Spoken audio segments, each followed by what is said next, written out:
Good morning guys. Now आज हम start करने वाले हैं अपना न्यू लेक्चर, जिसमें आज का अपना टॉपिक रहेगा लेजर्स। नाउ लेजर्स को हम हिंदी में बोलते हैं खाते, और ये होते क्या हैं और आप लोगों को इनको किस तरीके से अकाउंटिंग करनी होती है ये आज हम समझेंगे। देखिए, जब भी आप जनरल एंट्री करते हैं, जैसे कि मान लीजिए कि आपने केस में पेमेंट किया राम को, तो आप क्या एंट्री करेंगे? Ram account debit to cash account, ये आप जनरल एंट्री करेंगे।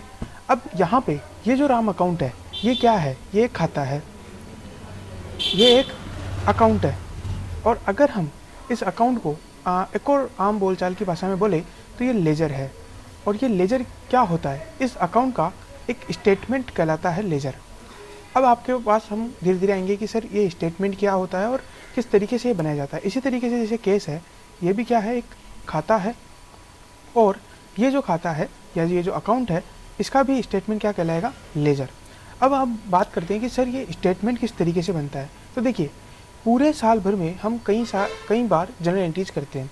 कभी हम केस अकाउंट डेबिट करते हैं, कभी केस को क्रेडिट करते हैं। इसी तरीके से हम डिफरेंट अकाउंट को डेबिट और क्रेडिट करते रहते हैं।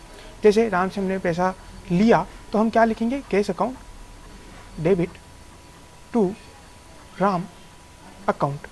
अब आपके पास क्वेश्चन आता है कि सर ये तो हमने जनरल एंट्रीज कर ली, लेकिन इन फ्यूचर इन फर्दर अगर हम आगे जाते हैं और हमें एक चीज़ जानना है कि आज के दिन राम हमसे कितने रुपए मांगता है या हम राम से कितने रुपए मांगते हैं, पहली बात। या फिर अब तक हमारे बीच टोटल जो ट्रांजेक्शन हुआ है उसका अमाउंट क्या है। यानी हमें एक किसी दिन बैलेंस जानना है या हमें टोटल जानना है, तो हम किस तरीके से करेंगे? क्या हम एक एक जनरल एंट्री को निकालने बैठेंगे उस दिन और फिर उसको कैलकुलेट करेंगे? तो ऑफ कोर्स नॉट, ऐसा नहीं हो सकता। हम उस दिन क्या करेंगे? हम उस दिन करेंगे, हम जितने भी जनरल एंट्रीज हुई है उन सभी जनरल एंट्रीज को हम एक साथ एक स्टेटमेंट में लिखेंगे। जो जो डेबिट हुआ है उसको एक तरफ लिखेंगे, जो जो क्रेडिट हुआ है उसको एक तरफ लिखेंगे, और फिर इसका एक स्टेटमेंट बनाया जाएगा और बताया जाएगा कि टोटल आपके बीच में क्या ट्रांजेक्शन हुआ है। डेबिट और क्रेडिट के बीच में जो डिफरेंस रहेगा वो बचेगा आपका बैलेंस। ठीक है, जैसे मान लीजिए हमने राम को शुरू में पेमेंट किया 5,000 का और वापस हमें रिसीव हुआ 4,000, तो हमारे पास टोटल ट्रांजेक्शन हो गए, एक 5,000 का डेबिट हो गया और एक 4,000 का क्रेडिट हो गया। बैलेंस कितना बचा? बैलेंस बचा 1,000। अब इस तरीके से जो हम ये स्टेटमेंट बनाते हैं डिफरेंट अकाउंट के, ये कहलाता है लेजर। चलिए बात करते हैं आगे थोड़ा और कि सर ये जो लेजर बनाए जाते हैं किस तरीके से बनाए जाते हैं और इन्हें बनाने की क्या विधि है, क्या फॉर्मेट है। तो देखिए, एक अकाउंटिंग में इनका एक फिक्स फॉर्मेट दिया गया है। ऐसा नहीं है कि आप लेजर किसी भी तरीके से बना लो। तो लेजर का जो फॉर्मेट दिया हुआ है, चलिए हम आज उसको डिस्कस करते हैं। सबसे पहले आपको ये लाइन खींचनी है। तो इसके अंदर टोटल 8 कॉलम्स होंगे, जिनके बारे में आज हम चर्चा करेंगे कि इनमें क्या किस तरीके से बनाया जाएगा। तो सबसे पहला कॉलम आता है डेट का, उसके बाद कॉलम आता है पर्टिकुलर्स का, उसके बाद कॉलम आता है JF यानी कि जनरल फोलियो। जो भी जनरल के अंदर जिस पेज पे अकाउंटिंग एंट्री हुई है वो यहाँ पे हम लिखते हैं। उसके बाद बात करते हैं हम अमाउंट की, और सिमिलरली ये चारों कॉलम वापस आ जाते हैं date, particulars, JF and amount. अब ये जो आपने कॉलम बनाया है इसमें 2 साइड होते हैं, एक होता है डेबिट साइड और एक होता है क्रेडिट साइड। इसे हम बोलते हैं क्रेडिट साइड और ये होता है हमारा डेबिट साइड। अब हमने देख लिया कि ये हमारा डेबिट साइड है और ये हमारा क्रेडिट साइड, यानी कि जितनी भी एंट्री जिससे कि वो अकाउंट डेबिट हो रहा है, क्या?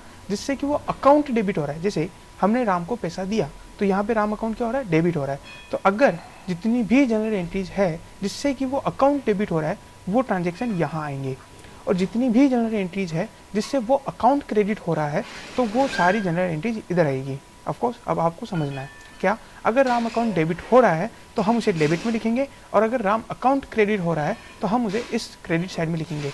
यानी अगर आप राम का लेजर अकाउंट बना रहे हो, क्या अगर आप राम का लेजर बना रहे हो तो राम अकाउंट को देखना है कि वो डेबिट हो रहा है या क्रेडिट। अगर राम अकाउंट डेबिट हो रहा है तो इस तरफ लिखेंगे डेबिट साइड, और अगर राम अकाउंट क्रेडिट हो रहा है तो इस तरफ लिखेंगे। नाउ अब बात करते हैं कि ये जो हम बनाते हैं, इसको आज हमने देख लिया कि हम बनाते क्यों हैं और हम इसका हमारा उद्देश्य क्या है और किस तरीके से ये बनाया जाता है। अब लेकिन जब भी आप बात करते हैं लेजर अकाउंट की, तो सर ये लेजर अकाउंट जो है इसकी जो हम प्रोसेस कर रहे हैं, यानी कि हम जो ट्रांसफ़र कर रहे हैं, क्या जनरल एंट्रीज करने के बाद हम जो लेजर के अंदर कर रहे हैं इस प्रोसेस को बोला क्या जाता है? तो देखिए अकाउंटिंग के अंदर इस प्रोसेस को बोला जाता है पोस्टिंग, और हिंदी में से आप बोल सकते हो खतौनी, खाते खताना। अगर आप मारवाड़ी फैमिली से हो या आपके जो पापा है अगर वो बिजनेस करते हैं या अकाउंटेंट है तो आपने ये वर्ड अवश्य सुना होगा कि खाते खताना, क्योंकि नॉर्मली खाते जो है खताए जाते हैं हिंदी में, और इसे हम इसीलिए इंग्लिश में बोलते हैं पोस्टिंग करना, जनरल से लेजर में पोस्टिंग करना। अब इसके अलावा एक और क्वेश्चन आता है आपके एग्जाम में कि जो लेजर अकाउंट होता है वो कौन सा अकाउंट होता है? तो देखिए लेजर अकाउंट होता है हमारा प्रिंसिपल बुक्स। नाउ सर ये प्रिंसिपल बुक्स क्यों हैं? ठीक है, तो देखिए प्रिंसिपल बुक्स उसे बोलते हैं जिसका बैलेंस, ठीक है, जिसका बैलेंस हम आगे लेकर के जा रहे हैं, यानी कि हम फर्दर जो हमारी जो अकाउंटिंग आगे चलेगी, अकाउंटिंग की आगे जो प्रोसेस चलेगी, अगर हम उस अकाउंटिंग की अगली प्रोसेस के अंदर अगर हम उस बैलेंस को लेकर के जा रहे हैं तो हमारे वो बुक्स प्रिंसिपल बुक्स कहलाते हैं। यानी कि जितनी भी लेजर्स है वो क्या कहलाएंगे? प्रिंसिपल बुक्स कहलाएंगे, क्योंकि इन प्रिंसिपल बुक्स का जो भी बैलेंस है वो हम कहीं ना कहीं आगे कैरी फॉरवर्ड करते हैं। अब बात करते हैं कि कुछ टर्म्स एंड कंडीशंस की। तो देखिए जब हम लेजर बनाते हैं तो हमारे पास कुछ बैलेंस बचता है। वो जो बैलेंस बचता है जब हम उसको ईयर एंड हो जाता है या जो पीरियड है हमारा जब वो ख़त्म हो जाता है तो उसको हम बोलते हैं बैलेंस CD के नाम से उसे जाना जाता है, बैलेंस कैरी डाउन। ठीक है, बैलेंस नीचे लाया गया, यानी कि बैलेंस को जो बचा हुआ बैलेंस है वो हम यहाँ लिखेंगे। अब इसी बैलेंस को नेक्स्ट ईयर लेकर के जाया जाता है, क्योंकि नेक्स्ट ईयर भी हम इसको बताएंगे। जैसे मान लीजिए राम के पास राम से हम मान लीजिए हमारा जो अकाउंटिंग पीरियड है वो 31 मार्च को ख़त्म हो रहा था। क्या 31 मार्च को ख़त्म हो रहा था? अब उस दिन हम राम से 1000 रुपये मांगते थे। ठीक है, हमारे दो ट्रांजेक्शन हुए थे, 4000 और 5000 और 4000। तो ना 5000 का हमने डेबिट कर लिया और 4000 हमने क्रेडिट कर दिया। अब हमारे पास क्या बचा? 1000 हमारा बैलेंस बचा, तो हमने यहाँ पे 1000 बैलेंस लिख दिया। अब नेक्स्ट ईयर हमें वो 1000 जो है वापस से लाने पड़ेंगे, क्योंकि ये अकाउंटिंग पीरियड यहाँ एंड हो जाता है। इस बैलेंस को हम फर्दर जो अगली प्रोसेस है वहाँ ले जाते हैं, और बाकी जो बचा यानी कि अब इसको नेक्स्ट ईयर हमें वापस से लाना पड़ता है, क्योंकि ये बैलेंस अभी तक क्लियर नहीं हुआ है। ठीक है, तो इसीलिए हम इस बैलेंस को जब लेकर के जाते हैं तो वो कहलाता है बैलेंस BD, ब्रॉट डाउन, यानी नीचे से ऊपर लाया गया, बैलेंस कैरी डाउन यानी कि नीचे लाया गया। ठीक है, ना ये आप समझ चुके होंगे। अब बात करते हैं कि ये जो बैलेंसेज है जो हम अगली प्रोसेस में लेकर के जा रहे हैं, इसके आधार पर अकाउंट्स को 3 कैटेगरी में डिवाइड किया गया है। फर्स्ट कैटेगरी है हमारी सबसे पहली रियल अकाउंट, और सेकंड कैटेगरी है हमारी पर्सनल अकाउंट, और थर्ड नंबर पे हमारी कैटेगरी है नॉमिनल अकाउंट। तो देखिए अब इसके बाद यानी कि सबसे पहले हमने क्या देखा? हमने देखा कि जनरल एंट्रीज हम किस तरीके से करते हैं, उसके बाद हमने देखा लेजर्स किस तरीके से बनते हैं, और इसके बाद की जो फर्दर प्रोसेस आती है वो आती है P&L अकाउंट बनाना और बैलेंस शीट बनाना। ये क्या होता है हम इसे आपको दिखाएंगे, ज़रूर हम इसको आगे समझेंगे। लेकिन P&L अकाउंट होता है जिससे आपको पता चलता है कि आपका प्रॉफिट क्या है इस पीरियड के दौरान, और बैलेंस शीट होता है कि आपके पास आज कितनी एसेट्स है और कितनी लायबिलिटीज़ है, ये बैलेंस शीट से पता चलता है। अब जितना भी अकाउंट है अगर वो P&L अकाउंट में जा रहा है, यानी कि उस बैलेंस को हम नेक्स्ट ईयर नहीं लेकर के जाएंगे, उसको इसी साल हम P&L अकाउंट में ले जा करके ख़त्म कर देंगे, तो वो कहलाते हैं नॉमिनल अकाउंट्स। ठीक है, इनको बैलेंस को हमें आगे नहीं लेके जाना होता है। यानी जैसे मान लीजिए रेंट अकाउंट है, इस साल हमारा जो रेंट हमने पे किया मान लीजिए 5000। ठीक है, अब ईयर एंड में आपका बैलेंस बचेगा 5000। अब आप इस बैलेंस को अगले साल ना ले जाके बैलेंस CD ना दिखा करके यहाँ आप क्या लिख दोगे? P&L। ठीक है, यानी कि P&L में इसको ट्रांसफ़र कर दोगे। अब जिन बैलेंस को ले जाते हैं वो 2 तरीके के हो सकते हैं, या तो रियल अकाउंट और पर्सनल अकाउंट। रियल अकाउंट वो होते हैं, पहले पर्सनल अकाउंट देख लेते हैं। पर्सनल अकाउंट वो होते हैं जो किसी व्यक्ति के नाम से होते हैं, यानी कोई पर्सन के नाम से होते हैं। जैसे राम अकाउंट हो गया, श्याम अकाउंट हो गया, गोपाल हो गया, और ऐसे कोई भी अकाउंट जो कि पर्सनल नाम से हैं तो वो हो जाते हैं हमारे पर्सनल अकाउंट। और अगर जो अदर अकाउंट है जैसे कि कोई भी एसेट का अकाउंट, जैसे फर्नीचर हो गया, मशीनरी हो गई, है ना, तो ये जो अकाउंट है ये कहलाते हैं रियल के। ये अकाउंट होते हैं रियल।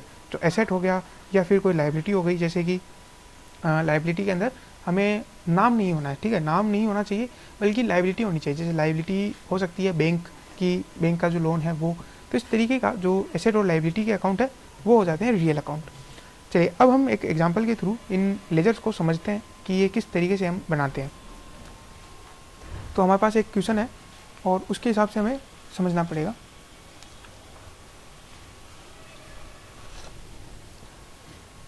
मान लीजिए पहला हमें जनरल एंट्री करनी है, बिजनेस स्टार्टेड की विथ कैश, ये हमारी हुई 2 lakhs की। उसके बाद हमें करनी है फर्नीचर परचेज, हमने फर्नीचर परचेज किया 80,000 का। उसके अलावा हमने गुड्स परचेज किया और ये गुड्स परचेज किया राम से, और राम से परचेज किया हमने 1 लाख का। इसके अलावा हमने जो है गुड्स सोल्ड कर दिया, कितने का, 50,000 का हमने गुड्स सोल्ड कर दिया। और उसके अलावा हमने एक और एंट्री की है, वो है रेंट पेड। रेंट पेड के अंदर हमने 10,000 का रेंट पे किया। नाउ अगर हम इनकी सबसे पहले हमें क्या करना होता है, जनरल एंट्रीज करनी होती है। तो सबसे पहले हम जनरल एंट्रीज कर लेते हैं। इस तरीके से हमने एक लाइन ड्रॉ की और यहाँ पे जनरल एंट्रीज हमें करनी रहती है। तो बिजनेस स्टार्टेड विद कैश, यानी कि हम क्या लिखेंगे, कैश अकाउंट डेबिट टू, क्या लिखेंगे, कैपिटल अकाउंट। और ये हमने स्टार्ट किया था 2 lakhs से, ठीक है। यहाँ पे हम लिख सकते हैं नरेशन वापस से कि being business started with capital of ₹2 lakhs, ठीक है। ये हमारी पहली जनरल एंट्री हो गई। सेकंड नंबर पे हमने क्या था, हमने फर्नीचर परचेज किया था। तो हमारी एसेट क्या थी, furniture account debit to cash account. No, furniture account debit to cash account. और अब हम यहाँ लिखेंगे furniture account debit to cash account, और हमने ये परचेज किया था 80,000 का, हम यहाँ 80,000 लिख देंगे। उसके बाद थर्ड नंबर पे हमारी जनरल एंट्री होगी किस नाम से, हमने क्रेडिट पे परचेज किया था राम से, गुड्स परचेज हमने किया था। तो हम यहाँ लिखेंगे purchase account debit to Ram account, और इस तरीके से हम यहाँ लिख देंगे 1 lakhs। उसके बाद हमने गुड्स बेचा था, तो गुड्स सोल्ड की हमारे पास जनरल एंट्री करेंगे।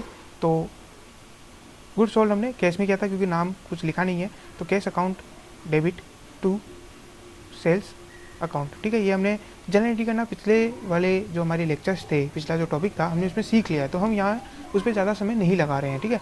तो ऑफकोर्स आपको यहाँ पे इनको सीखना चाहिए कि किस तरीके से हम ये एंट्री करते हैं, cash account debit to sales account. और ये जो एंट्री थी वो हो जाएगी हमारी 50,000 से। उसके बाद हम जनरल एंट्री करेंगे रेंट पेड की,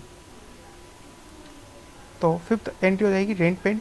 तो रेंट पेड किया हमने, तो rent account debit to cash account, और ये एंट्री हो जाएगी हमारी 10,000 से।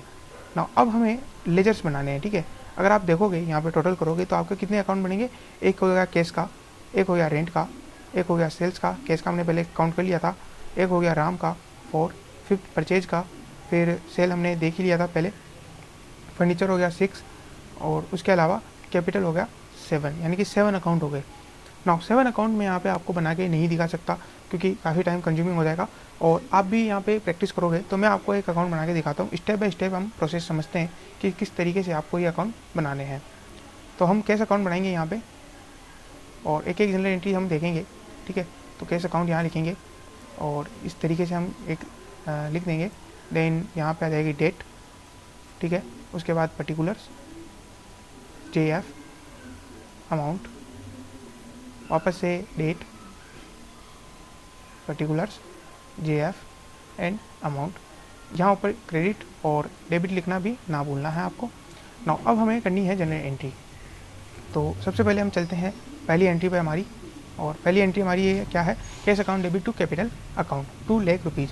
तो यहाँ पे आप देखेंगे कि कैश अकाउंट को डेबिट किया गया है। क्या किया गया है, डेबिट किया गया है। अगर हमारा कैश अकाउंट डेबिट हुआ है तो वो किस तरफ आएगा, डेबिट साइड आएगा, ठीक है। तो डेबिट साइड आएगा तो हम यहाँ लिखेंगे टू कैपिटल, और इस तरीके से हम लिख देंगे अमाउंट क्या है, 2 lakhs। सेकेंड जनरल एंट्रीज मैं आपको लेके जाता हूँ। सेकेंड जनरल एंट्री हमारी ऐसी थी, हमने फर्नीचर परचेज किया था ऑफ ₹80,000। तो यहाँ पे अगर आप देखोगे तो कैश अकाउंट को क्रेडिट किया गया है, ठीक है। तो किस तरफ आएगा, क्रेडिट साइड आएगा। अब हम देखेंगे क्रेडिट साइड देखेंगे तो यहाँ पे क्रेडिट साइड हम लिख देंगे, तो यहाँ पे हम लिख देंगे बाई फर्नीचर हमने लिया था तो फर्नीचर अकाउंट लिख देंगे और अमाउंट लिख देंगे 80,000। उसके बाद हमने सेल्स किया था, ठीक है, तो सेल्स हमने क्या हुआ था, सेल्स के अंदर भी हमने जो केस अकाउंट है वो डेबिट हुआ था, sales cash account debit to sales. तो यहाँ पे हम लिख देंगे टू सेल्स अकाउंट और यहाँ पे हम अमाउंट लिख देंगे 50,000। और रेंट के समय केस अकाउंट क्रेडिट हुआ था तो क्रेडिट साइड में लिख देंगे बाई रेंट अकाउंट और रेंट अकाउंट लिख करके हम लिख देंगे कितना 10,000। अब बात आती है थर्ड स्टेप की, जो है हमारा बैलेंस निकालना, ठीक है। पहला स्टेप क्या हो गया हमारा कि हमें एक फॉर्मेट बनाना है, पहला स्टेप। सेकेंड स्टेप हमारा क्या होगा, जितनी भी एक एंट्रीज है हमें इसमें उनको बताना है, वन बाई वन हमें उन्हें लिखना है। अगर वो डेबिट हुआ तो डेबिट साइड, अगर वो अकाउंट क्रेडिट हुआ तो क्रेडिट साइड। उसके बाद हमें बैलेंस निकालना है। अब बैलेंस देखेंगे, अब आपको यहाँ टोटल नहीं लिखना है, आपको पहले ये देखना है इधर का टोटल कितना है 2,50,000 और इधर का टोटल कितना है 90,000। तो जिस तरफ टोटल कम है उस तरफ बैलेंस बचेगा, क्योंकि इस तरफ तो 2,50,000 आ गए, ठीक है। और इस तरफ क्योंकि टोटल कम है तो यहाँ पे हमें बैलेंस लिखना पड़ेगा, कितना बचेगा वो 90,000 टोटल है। तो 90,000 को अगर हम यहाँ देखेंगे तो 1,60,000 यहाँ आएगा बैलेंस, ठीक है। तो यहाँ लिख देंगे हम बाई बैलेंस CD। और उसके बाद यहाँ पे नेक्स्ट ईयर, यानी कि जब हम नेक्स्ट ईयर में आ जाएंगे तब जब हम अकाउंट बनाएंगे, ठीक है, केस अकाउंट जब नेक्स्ट ईयर बनाएंगे तो यहाँ लिखेंगे टू बैलेंस BD और यहाँ पे हम अमाउंट लिखेंगे कितना 1,60,000। तो इस तरीके से आप देखेंगे कि ये पूरा हमारा स्टेप रहता है। अब मैं आपको कुछ और बातें बताना चाहूँगा कि जब भी आप एसेट्स देखते हैं या जब भी आप लाइबिलिटीज़ देखते हैं, सॉरी एसेट देखते हैं या एक्सपेंसेस देखते हैं, ठीक है, एक्सपेंस जैसे कि रेंट हो गया है ना, या इलेक्ट्रिसिटी वाले एक्सपेंस हो गए। और जब भी आप लाइबिलिटी देखते हैं या इनकम देखते हैं तो एसेट और एक्सपेंसेस का हमेशा डेबिट बैलेंस होगा। डेबिट बैलेंस होने का मतलब है कि जब भी आप उनका बैलेंस BD लिखोगे तो वो डेबिट साइड में आएगा और लाइबिलिटी और इनकम का हमेशा क्रेडिट बैलेंस होगा। यानी कि जब भी आप उन्हें बैलेंस BD लिखोगे उनको क्रेडिट में इस तरफ जो है उनका टू बैलेंस BD आएगा और जो बैलेंस CD है वो किस तरफ आएगा, डेबिट साइड आएगा। और इसी तरीके से आपको जो एसेट और एक्सपेंस है उनका जो बैलेंस CD है वो क्रेडिट साइड में लिखा हुआ रहेगा। लेकिन जब भी आप जैसे कि कहीं पे पढ़ाई कर रहे हो या कहीं पर भी अगर आपको बताया जाएगा तो आपको हमेशा ये बोला जाएगा कि एसेट का डेबिट बैलेंस है। अब एसेट का डेबिट बैलेंस होने का मतलब है कि एसेट का जो ओपनिंग बैलेंस है वो हमेशा डेबिट साइड में आता है, इसीलिए उसे डेबिट बैलेंस बोला जाता है, ठीक है। आज का वीडियो लेक्चर हम इतना ही रखते हैं। Thank you very much for listening अस। अगर आपको वीडियो अच्छा लगे तो प्लीज़ इसे लाइक करिए, साथ साथ हमारे चैनल को सब्सक्राइब करिए ताकि हम ज़्यादा से ज़्यादा इस तरीके की वीडियो आपको अपलोड कर सकें। Thank you very much once again, good day, good bye.